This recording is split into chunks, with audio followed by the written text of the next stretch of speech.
Story, gameplay, graphics, pricing.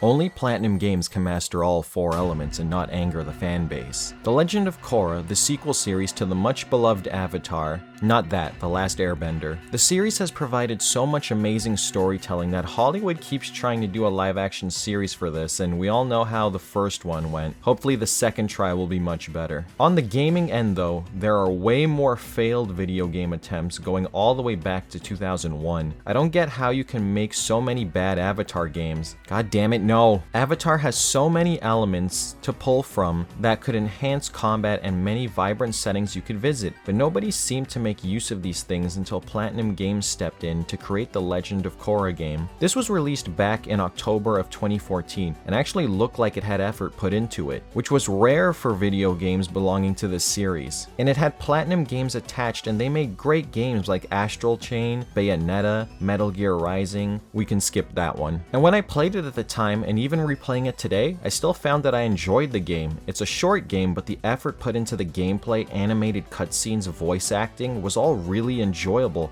and the best part is, it was only $14.99. I swear if this was released today, it would have had half the effort put in for triple the price, slap on some day one DLC and call it a day. However, you cannot get this game anymore, anywhere at all. The Legend of Korra game never got a physical release. It was only digital, and the license to Activision expired, so that meant the game had to be pulled from the stores on PlayStation and Xbox. Which means if you never downloaded this when it was out, there is no way to get this game anymore. And I'm just gonna add this in quickly. This is why keeping physical media around is so important. One day you're just not gonna be able to get your hands on a game if it was digital only. Sure, if there was a physical release and years had passed, you may have to buy the game at an upscaled price, but I would prefer to have that option than to never play the game again in my lifetime. So what makes this game stand out from the slew of crappy Avatar games? First off, I mentioned animated cutscenes, and I really do appreciate the effort into making them. The cutscenes were obviously lower quality than the show, but they are still pretty well animated and voiced as well. Every level has an intro cutscene setting up the premise of a level, and an outro to end it. The fact that a $14.99 game in 2014 included these things makes me remember when devs actually gave a shit about their product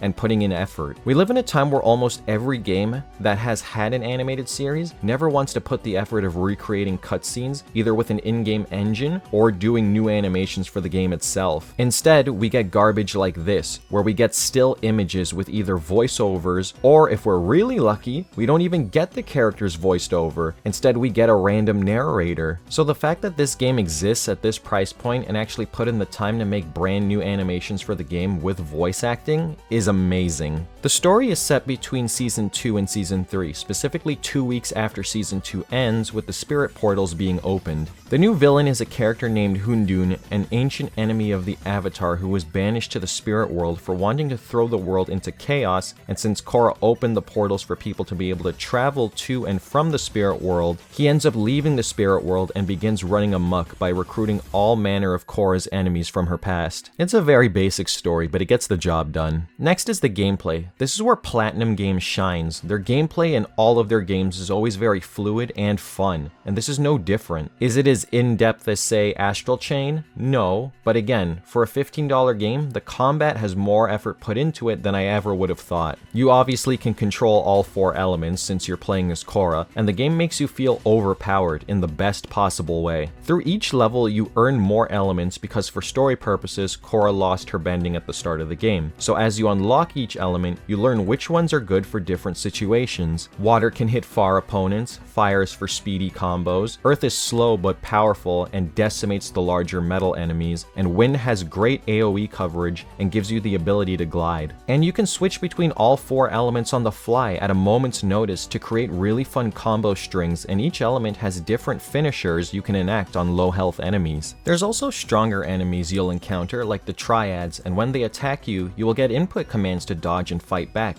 opening them up to either hit with a big damage move or leave them vulnerable to a combo. And the game has a pretty good variety of enemies you'll see and recognize if you're a fan of the show. Many enemies do get palette swaps, and many will repeat, but it's not as bad as you'd think, at least in my opinion. Then you also have the Naga segments, which basically puts you on a rail and you turn and duck and jump over obstacles, and the further you go without dying, you begin to pick up speed. It's actually pretty fun and a nice break from the combat segments, and the dying ending animation is actually pretty funny. Another mode in the game is actually introduced at the beginning of the story mode with the Pro Bending Tournament. Here you will have CPU allies being Bolin and Mako, and you will play as Korra. You follow the rules of the Pro Bending as outlined in the TV series, and begin to knock your opponents into each section, and then ultimately knocking them off the arena completely for the win. It's a fun mode, and there is actually a tournament mode as you boot up the game to play that you can pick. As for the graphics, they're nothing amazing, but they're nice and not horrible to look at. Again, you're paying for a $14.99 game, and this game has more effort put into it than some of the games released today. The graphics aren't going to get this game any awards and presentation, but for what they're charging, it's acceptable. Overall, I think they did a great job with this game, especially when you compare it to other Avatar games. It's short in length, but it's fun, and it doesn't overstay its welcome. The fact that this game cannot be bought anymore by Avatar fans to try out sucks. I think you get a lot more good with this game than bad, and it's a shame something like this had to happen with the Legend of Korra game. But let me know in the comments, did this game interest you to try out, but you're bummed you can't get it? And for the people who did get a chance to play it or own it, what did you think of it? All I know is I'd love more Avatar games that are good because the series and its fans deserve it. Thanks again for watching. I'll see you in the next one. Nath out.